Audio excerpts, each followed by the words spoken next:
everybody? We are back. It is Taped on Live's favorite podcast, favorite channel, favorite everything. We are back. You guys already know what to do. Hit the subscribe button. Subscribe. Hit the like button if you like it. Hit the dislike button if you don't like it. Leave a comment if you like it. Leave a comment if you don't like it. Also follow us on Twitter at the Mark John NFL for me, at mholder95 for Matt, and of course pandasubs.com. Discount code TDL for 35% off. All right, so we're doing more draft stuff today. A little exciting show, a little bit, right? We got Jihad Campbell, right? Jihad Campbell, and I'm doing Kyle Williams, who's the hot receiver names. Chris Sims, everybody, Chris Sims had Brian Thomas over Marvin Harrison, so he's a guru, even though it's only been 1 year, but. And not a bad year by Marvin all, but just a better one for Brian. Better for Brian. So he's a genius. So he's feeling himself. He wants to put Kyle Williams at 2. So we're gonna check him out. We're gonna decide if that's true or not, and we're gonna figure that out. But anything else happened? Nothing really else going on. They didn't get Christian Ellis. Christian Ellis got matched. Which, I mean, did we call it or what? Like, I think we did. Like we sat here, like I'm like, I don't think I'm gonna hold off for now and wait to start burning the Christian Ellis tape. And again, glad I did. I was a little surprised though. I thought maybe the Pats wouldn't because they had obviously they signed Spillane and then I forget who it was, but they brought someone else in too. So I thought maybe they might like let him walk because they already had spent so much money. But yeah, I mean. At the very least, let you know that the scouting department was on something. If the Pats are willing to match the offer and keep him, not that it was that much money, but yeah, clearly they weren't the only team that thought he was a good player. Yeah, yeah, it was super interesting that they matched that because I guess the Raiders offered more money than they said originally because they had to match it with their own $13 million, right? So at least that's what Vinny said. He said they offered 2 years, 2 years, $13 million, and that's what the Patriots matched that. So the Patriots obviously really like him. Yeah. But it is what it is. Leaky Fotu is on the team. He definitely has some awful grades. I take back my tweet. Hopefully nobody. I didn't tweet that. I don't care. Had to delete that one. Yeah. Maybe I will go delete it later. It's just to take all memories away from it. It's been a couple days, so I'll go delete that later. But other than that, man, ain't really nothing going on. It's all draft talk. Of course, I was getting attacked in the comments last show very heavily. It was. I mean, it was like our most commented show. People were mad, and before I even got to the breakdown, I think people were mad. They just didn't like my opening monologue about what I'm going to get into. It was very clear, like just by the comments, like they either like commented early or they like didn't watch the whole video and just watched the part where we didn't praise them because half of what they're saying, I'm like, dude, like someone was saying, like you didn't highlight the finance of like playing the running back position. I'm like, dude, we spent like 20 minutes on him setting up blocks. What the fuck are you talking about? And someone say, show the Oregon game. Yes, we did. I see that comment, so I show the fine. Like I said, they didn't even watch the video. They just yeah. I think I said it to you too. Like I'm sure if we did like Travis Hunter, it would be the same thing. But those two guys, Hunter and Agenti, they kind of have like they're they have like the Taylor Swift of college football, where like they just have these rabid like Swiftie fan bases that you say anything negative about them, they just name search them and find it. It's like they have alert on their phone, like someone's hating on Ashton Agenti, got to go to his defense. It's weird. Yeah, even though we spent the majority of time praising him and talking about how good he is. Yeah, I put all those vision cones and circles in it, and then everybody's like, "Oh, you didn't show how he's running the ball. You didn't show his vision, like you didn't show the Oregon game." I'm like, bro, like I did show the Oregon game. Like I did that on purpose. I showed Penn State, Oregon. You know what I mean? Like, yeah, it was crazy. But today we're doing Kyle Williams and Jihad Campbell, so it probably won't get too much more pushback. And maybe for Kyle Williams, because Kyle Williams has a lot of buzz from Chris Sims putting him number 2. So we did Kyle Williams. But what were your thoughts on Jihad Campbell? Yeah, I mean, Jihad Campbell, he's a guy that when he kind of burst onto the scene this year, I know he played a little bit last year in 2023, and then 2024 kind of took on a big role and really kind of stood out. Only 21 years old, just turned 21, so everything we're going to see is him as literally a 20-year-old before he could even buy a drink type of stuff. So I think that's part of the intrigue with him. And he does have like a what I would say come close to a complete game. Like he's pretty damn good in coverage. He's a really good athlete. We'll say a couple like clips where he moves pretty fluidly and almost like a strong safety to a certain extent, and with linebacker type size. And on top of that too, he's got really impressive range against the run. We'll see like a handful of plays that are screens, but I mean, just ask BD. That's a run. That's a extended handoff or a long handoff.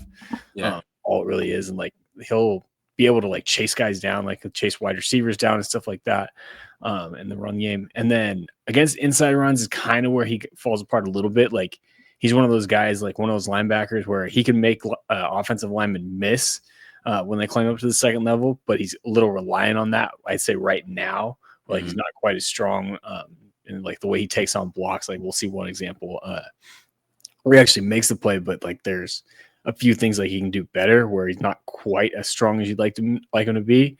But what I will say is he has shown like growth throughout the year and it's gotten better. And again, he's still young, hasn't played that much. So I think he can kind of grow into that role.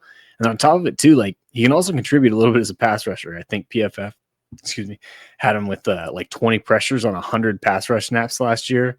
I think he ended up with 5 sacks, something like that, if I remember that number correct off the top of my head. But obviously pretty productive, especially considering a small sample size. And he can do it as a blitzer too, like from the off-ball spot and on the line of scrimmage. So versatile guy who I think would be a really good complement to someone like a Landon Roberts. And the Landon Roberts, I think, would be a good mentor for him in that first year where, where I was talking about where his ability to take on blocks isn't great right now. It's probably one of his biggest weaknesses. Obviously, as we saw from the Roberts breakdown a little bit ago, that's Roberts' strength right now. So yeah. I think it'd be kind of a good relationship for those two. So I think he complements them well.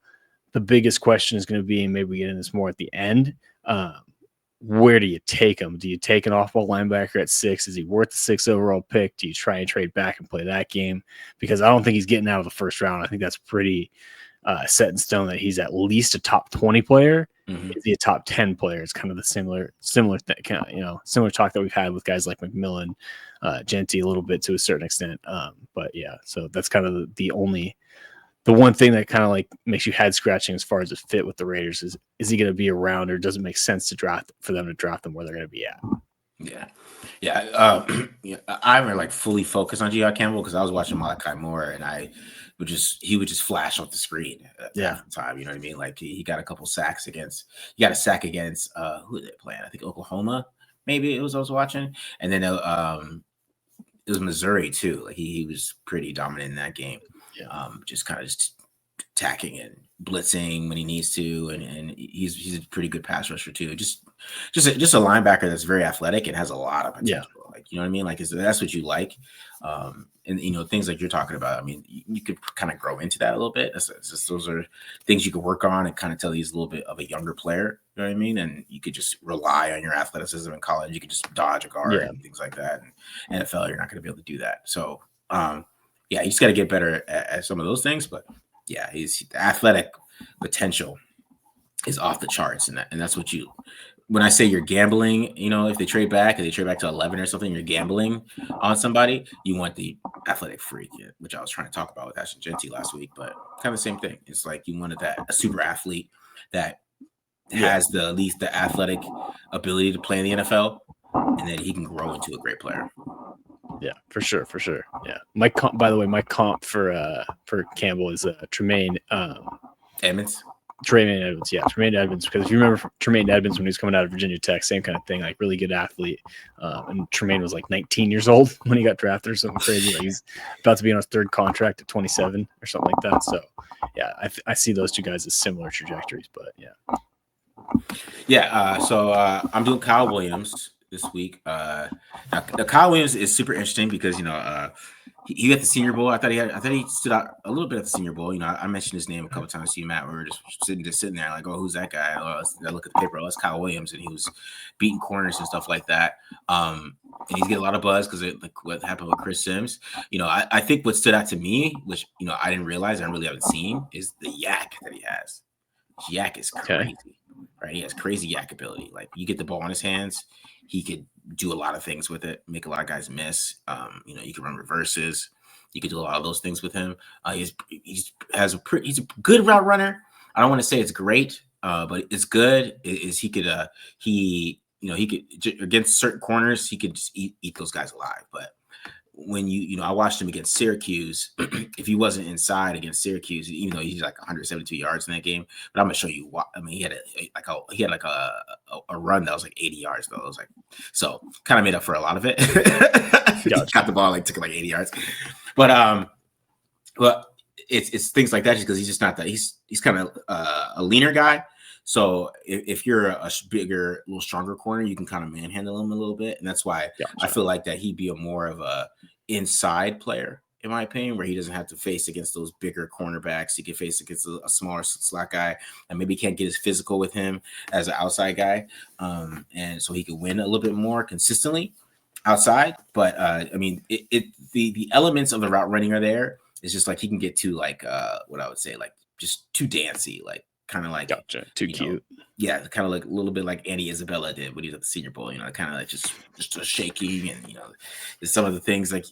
Was he one of the guys with the 5-second releases? Yeah, you know what I mean. But when you do that in the game, it can stack. It's a stack, right? And some of the times I'll show that sometimes that happened, and but with overall I wouldn't say he's in that first round range, how Chris Sims is putting him in, but if they a third round guy, something like that, I think you could work it out because it's just when you project the NFL, you just can't be okay, he's dominating.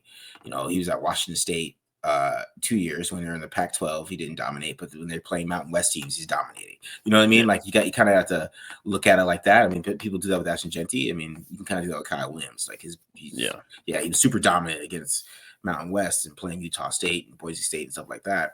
But when he was in the Pac-12, he just kind of just there. You know what I mean? So that growth that he showed this year, it has a little bit to do with competition, in my opinion.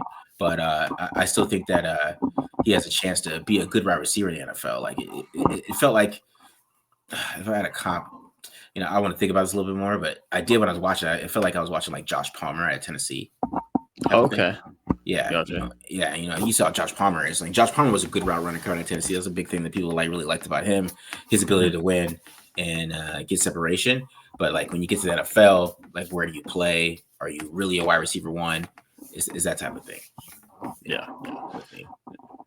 I mean, it's interesting to see the breakdown because I don't know a ton about most of the receivers. I didn't really know much until again kind of caught wind of him with the Chris Sims ranking, which I will say with Chris Sims, I feel like his rankings are they go for the shock value, obviously, because nobody else has Kyle Williams that high.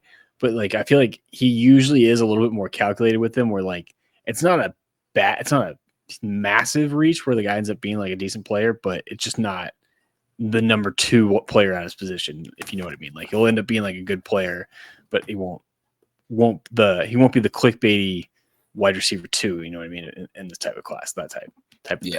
Yeah. So. Because I mean, this class is a bunch of wide receiver 2s. That's why when I see Raiders fans get into we need a receiver, I'm so you want to draft Jacoby Myers? It's not that.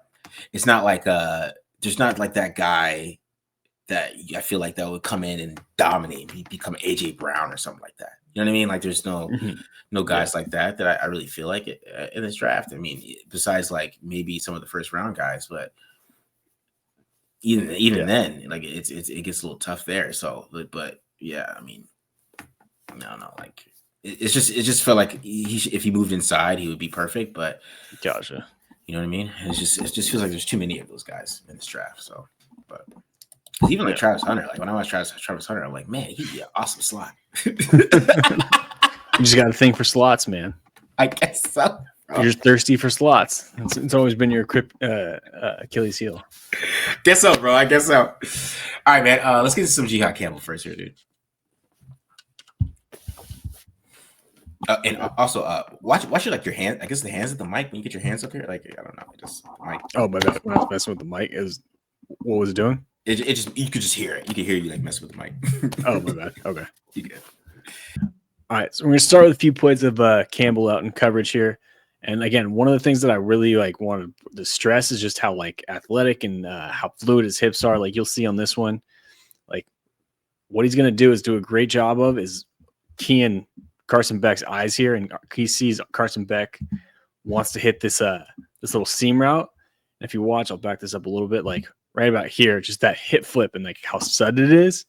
That's what's impressive. And that's kind of where I'm talking about, where like he almost moves a little bit more like a strong safety.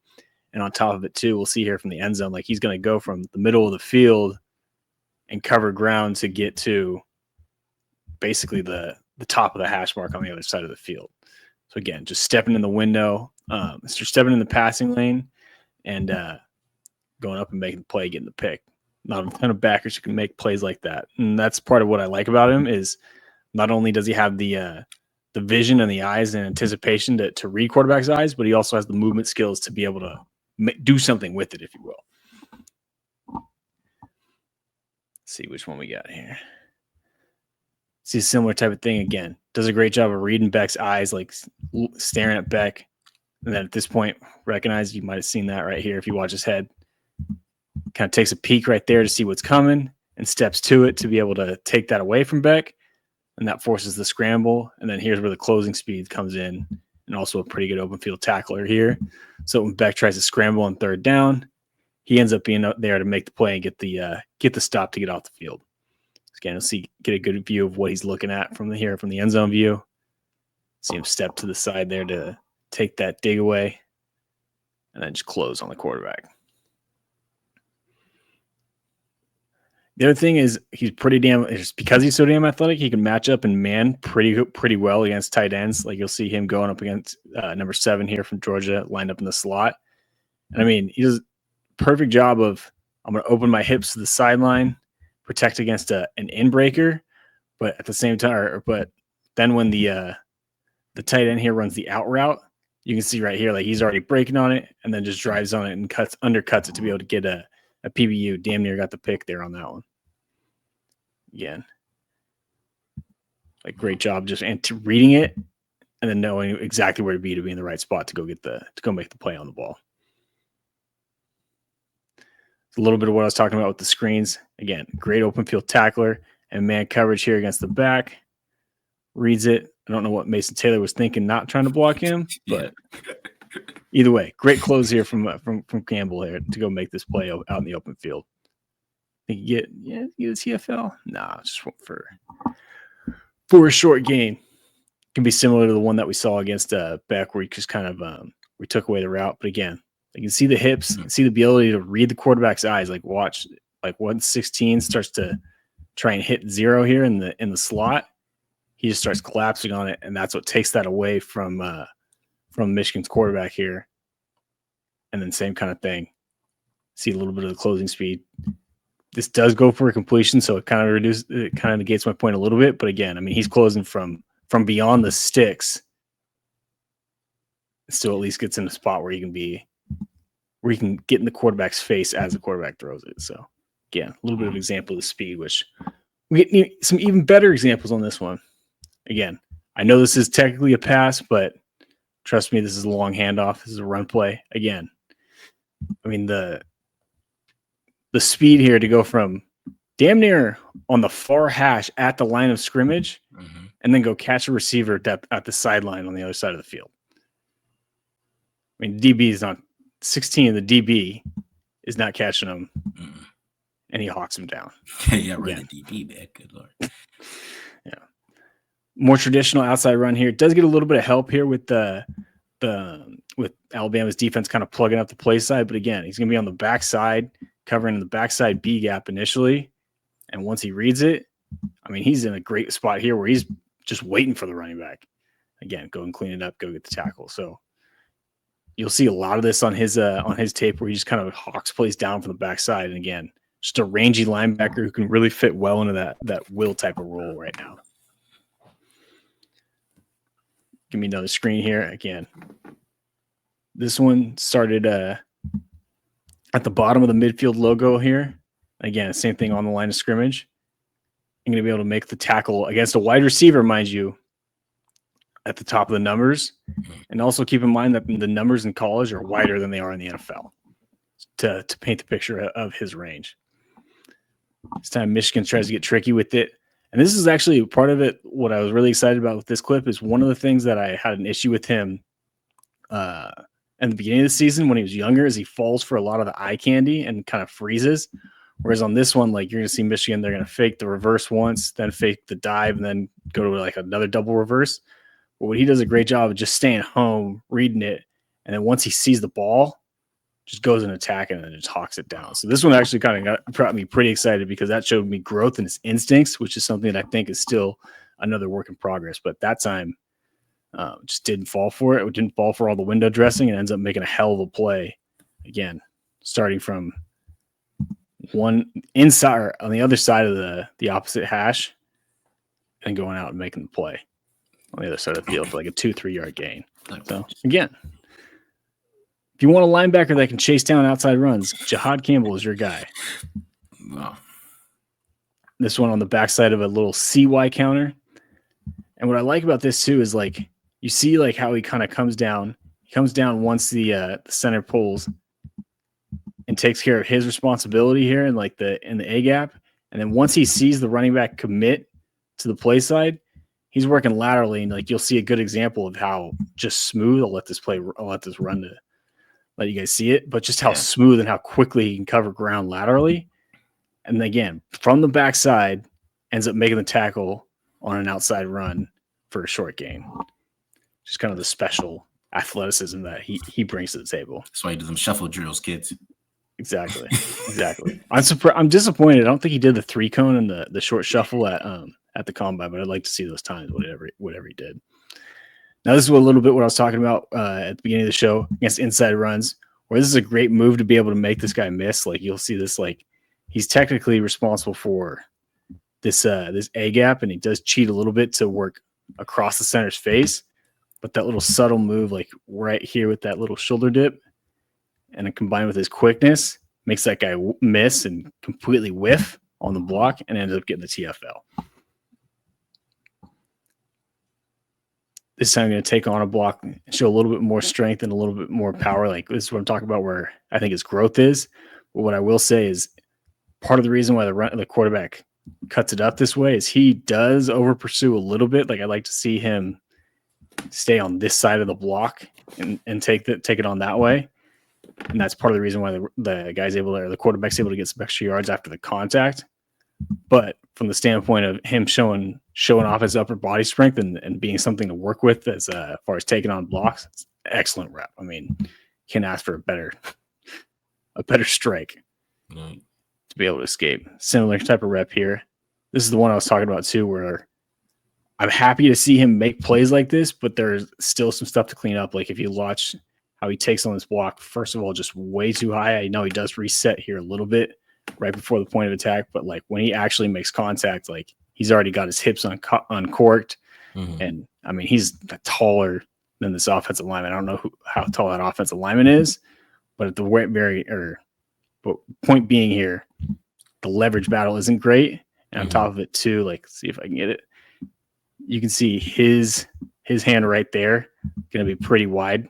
Like this, that's his hand. Offensive lineman has the hands on the inside. Mm-hmm. So he kind of just gets lucky or just uses his athleticism and a little bit of his strength and his natural gifts to be able to beat this block versus being able to be good at like actually taking it on. But at the end of the day, if you can still make the play, we'll take that. Again, we talked about this a little bit. Like he can line up on the edge too. Like this is going to be a little read option here, and this textbook how to defend it. I mean, for the most part, pretty much keeping his shoulders parallel to the line of scrimmage, which that's going to get the quarterback to give the ball to the dive back. And then on top of it, just has the speed and ability to speed and burst to be able to go make this play, and then stick the running back pretty good for another short gain. So at this point, like right now, he could take care of the quarterback if the quarterback keeps it and still make that play. And then obviously, as we see, he can still come downhill and make the play on the dive back. Can't teach it much better than that. Mm-hmm. And again, this is the bowl game here against Michigan. And this is what I'm talking about, where like he got so much better at taking on blocks. Like if you compare this rep to the one we watched like 2 plays ago, like just his hands, like his knee bends way better this time. and we're waiting to uncork our hips versus like doing it a little bit before contact. And that gives them the ability to get control of the block. And then 2, wins across the face of the offensive tackle, and then able to redirect and still make the play and get involved in the TFL here in the backfield. Gonna look at a couple pass rush clips here. Now I know this first one, obviously it takes a little while. Takes a while for him to win. So this is a little bit of a coverage sack or a coverage QB hit, if you will. Mm-hmm. What I like about it is like you'll see this nice little long arm move. Like he does a great job of getting some extension. Like if you look at this like offensive tackle's hand, like that prevents that offensive tackle from being able to latch onto that last hand, which allows him to win around the outside and then just a bend. I mean, that's for an off-ball linebacker, this is straight ridiculous. Like the fact that he goes from here, by the time let's put it this way, he's on about maybe this yard line or this one. By the time he reaches the 45, he's already turned the corner. Like, that's pretty damn impressive. And this is what I'm talking about. Bend. This is elite bend for an edge, let alone an off-ball guy. And that's part of what I think the intrigue is with him is like, not only can he be a really good coverage linebacker, but you can also blitz him and use him as a pass rusher too and be kind of that unique player. This is what I was talking about a little bit with the off-ball stuff. Now, this was a hilariously bad rep by the tight end, or excuse me, by the center, which... What is he doing? I like, right, you see him, and then he looks the other way, and he's like, holy shit, where did that guy come from? Anyways, go. Back to Campbell. What I do like about this rep from him is the closing speed, and on top of it, like, and this goes back to his athleticism, is the fact he can come in hot, kind of break down right there real subtly, and then when Nussmer like rolls out of the pocket, he's able to still be able to get the sack, and then on top of it, obviously gets the strip sack and creates a turnover. So again, a linebacker who can do a lot of really good things for you. So again, a linebacker that can do a lot of good things for you, has a couple different ways that he can impact the passing game. Obviously pretty damn good in coverage, can play man, can play zone, can rush the passer, outside runs. I mean, that's his thing. He can chase dudes down. He can chase running backs down. We saw him chase wide receivers down from the other side of the field. The biggest thing is he going to be good enough at taking on blocks and against the inside run games and stuff like that? But he's shown growth in that area too. So, I mean, as we're going through this, if you're telling me you're going to take him at 6, I listed 5/6 of the position, or 5 of the top 6 things that you have to do at linebacker that he's pretty damn good at. So, maybe it is worth it at the end of the day if you feel like you can work with them on those inside runs. But either way, damn good player, that's for sure. Yeah, man, he's an athletic freak. That's what I was talking about, man. Like, especially what I like what you showed is that, you know, there's times where he would mess up, and then the next time you show a different clip, and he got better at it. Which that is like, that is what all you want, man. Like, if he goes to the NFL and like, he might get pushed around, and maybe his level's too high one time. You want him the next game, to fix that and see him get better throughout the season and become, you know, by year 3, just that stud linebacker that the Raiders got to pay $25 million. You know what I mean? Like that's what you want. You know what I mean? So, and that's what you get excited about, is just seeing that he has that potential to kind of just grow into like a superstar linebacker. And 2, I feel like it speaks to him being coachable. You know what I mean? Like the fact that, like, I'm sure Alabama's coaching staff was talking to him about that, and that was something they were working on, and he applies it and actually improves at it. So the arrow is definitely pointing up on Jihad Campbell, one of the biggest risers. Going back to if we start looking back at this since the summer, because kind of a no name coming into the season, and definitely going to be a first round pick with his elite talent and elite athleticism for sure. Yeah, for sure. All right, let's get to some. All right, so we're gonna start off with the yak, because this is what he does best. Which, you know, I know a lot of people talk about his route running, but I haven't really seen anybody talk about his yak, and that was what stood out to me on the film. So you get a little quick out route here, just kind of just showing a little bit of it, a little bit of his ability to kind of just break tackles. He's hard to tackle in open field. So kind of just quick little out route right there, clean. He's pretty good hands. Like he doesn't have I don't think he's gonna be like a contested catch guy. So that's why, you know, talk about him playing outside. Like, I don't know if he could do like back shoulders and stuff like that. It makes you a little bit worried about that, but he does have pretty decent hands. We kind of see just ability to break tackles a little bit. So he's just like is a corner and him. I'm gonna go Kyle Williams. So on this next one right here, you're gonna kind of get like a little angle route here, arrow route, whatever you want to call it. It's a good setup by him too, because I think he gets this corner to really go outside, and he comes back inside right there. And all right, so he catches this ball, and you're like, oh, look at this one. 1, 2, 3, 4. Syracuse guys. Oh, for some reason, this guy keeps going this way. I don't know why, but he breaks both these tackles right here. And it's really what stands out to me on film when you watch him. So like, here's another play. He's gonna get the ball on the slot here, and this is another play. It kind of looks dead right here, right? Like he's the whole number 3 has him tackled. Like you think he's just tackled him, he just brushes him off. Damn. And then just takes it to the house. Yeah, 2 plays in a row where I thought for sure he was dead to rights. He takes it to the house. That's nuts. Like it is, his yak is crazy, and that's like I said, it's something that just stood out to me on film. I was like, man, this guy definitely is a playmaker once you get the ball in his hands, right? If you get the ball in his hands, he can make some plays for you. You can see it a little bit better from this angle here. So this play's dead, man. Like I was watching this, like, oh, he's tackled, and then I kept watching. Look, oh no, he's still running. Touchdown, Kyle Williams. All right, and here's another one here. Next play on this one.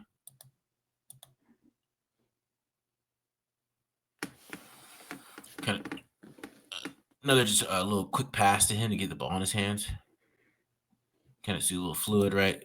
And this is why I talk about him being a slot, because I really like about this one how he's able to avoid the linebacker here. So you see how the linebacker kind of gets in his way. He's able to avoid it, kind of get right there in the space where the quarterback can get him the football. And then he catches the ball, right? And this is another one, like, okay, there's a couple guys around here. He's maybe not, okay, he makes this guy miss, maybe 34, get him, maybe this guy get him. But no, he makes that guy miss. Then he makes that guy miss. Then he makes that guy miss. He's still not down. Yep. And he got to the 40. So we'll take it back here. He caught the ball at the 30. So this is just a little quick sticks route. This is 6, right? Got you, boom. Big bunch of guys miss. Another guy miss. Like I said, you think he's down here? Nope. Boom. Damn. Bunch of guys miss. First down. The contact balance. Impressive. Yeah, it is. I mean, that's what, seriously, I was like, wow, I didn't know it was like that with the yak ability. Yeah, I mean, this stuff you can't see at the Senior Bowl, though. You know what I mean? You can't see that type of stuff. Yeah. All right, so get to the route running a little bit here. So what I will say is that he runs a 4.4, so he can be a deep threat, right? I mean, that's where he can win deep. I think he averaged around like 14 or actually 17 yards per catch this past year. So you see here is just this one, he just runs past this guy a little bit. He gets a little bit of an inside move, kind of see it right here, just a little bit, just a little twitch inside there. And he's able to kind of burst into it and then get wide open for the touchdown. A little move you're talking about. Great job of creating space too. Yeah, so it's just a little tiny subtle. It's just subtle, subtle little movement, and he's so fluid in his hips, and you see it when he's making guys miss in open field. He's able to make that, track the ball in the air, which he does a good job too. I'll give him credit. He does a good job of tracking the ball in the air as well. Nice little catch there over the top. And here he is in the slot. This is what I talk about him being in the slot as well, because I really could see him eating against corners that aren't as physical as him. Because watch what he does to this guy. So he's able to kind of just set him up. And like I said, this is a little bit of the too many moves, little things sometimes, because you see it right here. He's just like there's like 3 moves. Yeah. You're playing the slot, and especially in the NFL, you want this quarterback to already get rid of the ball. The quarterback has good timing with him on it, though. He's able to get the ball out to him, but you can see what he does to this corner. I mean, this corner gets like totally spinned around, basically.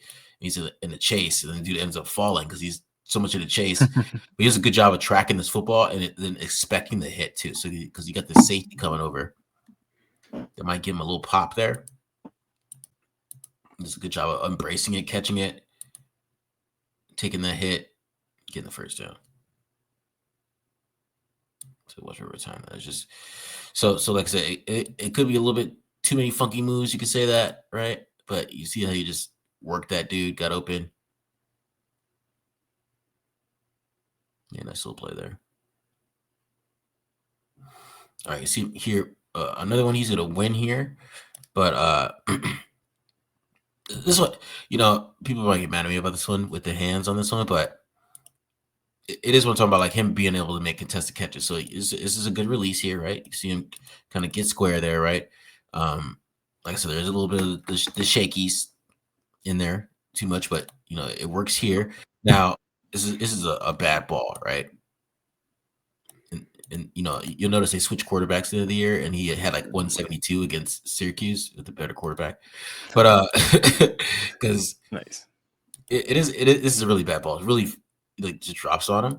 But I still thought that he could maybe get his hands on it, make a nice little catch. And this is what I'm talking about. When you play outside, you're not always gonna get perfect passes, and you want a guy to be able to make these type of plays. But you see the release he gets, you want him to come back and be able to make that type of catch right there. Yeah. See it here.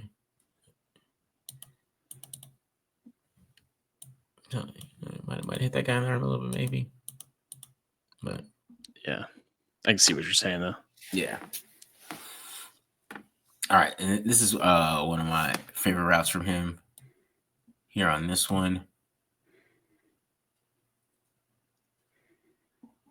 he's basically gonna do like an inside route. He's gonna sell it inside, kind of do little routes to Breck Bauer. It's kind of what they call it, a blaze out. Blaze out, yeah. Or BD says, "Don't give Kyle Shanahan credit. It's a post out." Shout out BD. But yeah, so he does a good job of selling this too. He's really selling that route. You can see his eyes there. Does a good job of then sitting down, getting this guy a corner to commit, then getting outside there. So there is some savviness to him as a route runner, but like I said, I'll show a little bit more later on in a second here. It just can't he win outside consistently is the question for me, because you see him here in the slot here. He's in the slot once again, and what I like about this one is just his ability to kind of just find space. So you kind of see he's gonna be running like a little out route, right? And you kind of see him look at the linebacker right here. You see his eyes kind of see with the linebacker. Okay, where's the linebacker? I got to get behind him. The safety's here. If I can get behind him, I can create a window for the quarterback, right? And he does a good job of just getting right there. Boom, the ball's right there. He's on time. You can kind of even see the angle that he took, right? Because it's not really a post route, but it's supposed to be in route. But he changed his angle here to make sure he can find a way to get to that football, find that space. So run the green grass. Mm-hmm. Kind of see him from this side too. See that linebacker's looking at him. He kind of just adjusts the route right there. He gets right behind him for the touchdown. All right, so a little bit of why I think when it comes to just winning outside, it gets a little difficult for him. So this is what I'm talking about. The too many shakes and bakes. Like you're running a stick route right here, right? You got to make sure that 15 can get to the flat, especially with how wide the field is in the NFL, right? And he's over there kind of just dancing. Just do a little dancing. He almost runs into the guy. And then, even then, since it's you're playing against Syracuse, there's better corners in the ACC. He wins here initially. So it was like a slant. But yeah, I mean that's great. But he's running just a stick route. It's not really, you just kind of got to get into the route. And at that point, since he's just running sticks, the guys are ready to kind of catch up to him. He's all over him. There's nowhere else for this quarterback to go, right? Instead of kind of just getting to that route and then allowing the quarterback to hit this flat in time. Right, because even then, right, with all how long it took for him to kind of get into his route, it allowed this corner here to kind of stay over top a little bit. So, I mean, that's why kind of the quarterback held the ball a little bit.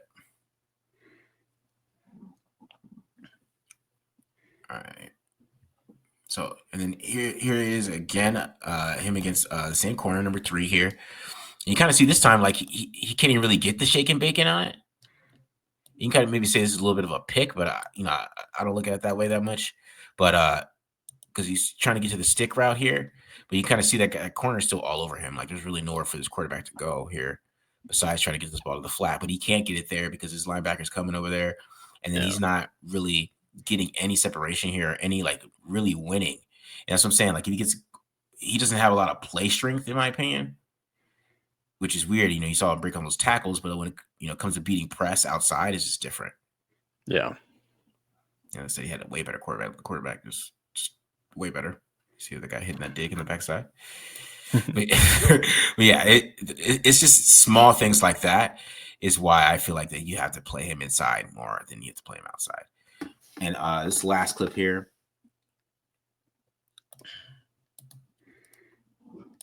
So this last clip is like the perfect example here. So he's gonna be running like a post route here, right?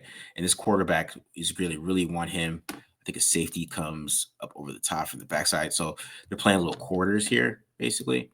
So once that guy goes inside number 0, this safety's gonna stay, right? So, but what you see from him is he kind of gives like a little bit of a weak rocker step. So he's trying to do a rocker step on this guy. This is kind of weak. It's just like not fluid or anything like that, and it's just a little wonky, right? So that's what I'm talking about. He's a good route runner. He's not a great route runner because then this guy's just like all over him, and there's no space, and this quarterback just forces it to him anyways. And then you can kind of see he can't really fight through it. Yeah, it's a little bit just like play strength, being able to win outside consistently. In my opinion, the NFL is going to be a little bit more difficult for him than people are putting out there. So yeah. And so it'll be an interception there. And he said he's got tossed to the ground. You know what I mean? Yeah. So yeah. I mean, that's basically Kyle Williams. That's basically his game. I like I said, there's a lot of elements to you can get him to become like, I would say like a JSN type of player, right? Where you could move him inside, right? You could, have him win from the slot, have him win for do all those things, get him some free releases, get him that point where you're getting him the ball really quickly, and he can make a bunch of guys miss and make a big play for you, get some yak, right? Definitely a guy built for like a West Coast offense type of thing where you can get him the football and he can make some plays. But it's just when you get to can he win consistently outside in the NFL? That's going to be my question. So that's why I feel like he should move inside, but there are some things to like about him though. Like I said, the yak is pretty crazy. There's some crazy yak plays that we showed. That's definitely a benefit in the NFL especially when you're in the offense that Chip Kelly likes to run. That can really help out. But it's just, can he be that guy that you want outside? You got to get a reception from him. That's when I was like, I don't know about that. So, but he is a good player though. He is a good player, but is somebody that I would probably take around like in round 3 or something like that. Yeah. I mean, yeah, like the yak you showed was pretty damn impressive. I mean, him breaking tackles, like I said, there were a couple times, those first two that you showed, like, looked like he was dead to rights a couple times and ends up housing him. So that's definitely impressive. But I can see what you're saying from the slot perspective. And I don't know, he didn't look like he was that. What's his height and weight at? He looked like he was pretty skinny. I think it was like 6 something. I know he's 6 foot, but let me see. Gotcha. Pull it up real quick.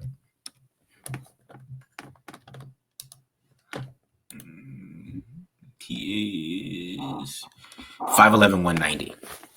Okay, yeah, so he's not very big.